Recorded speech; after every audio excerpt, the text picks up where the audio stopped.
ஆயர்பாடி மாளிகையில் தாய் மடியில் கன்றினை போல் மாயக்கண்ணன் தூங்குகின்றான் தாலேலோ.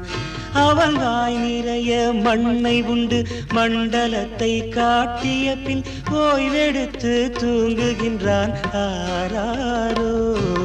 ஓய்வெடுத்து தூங்குகின்றான் ஆராரோ.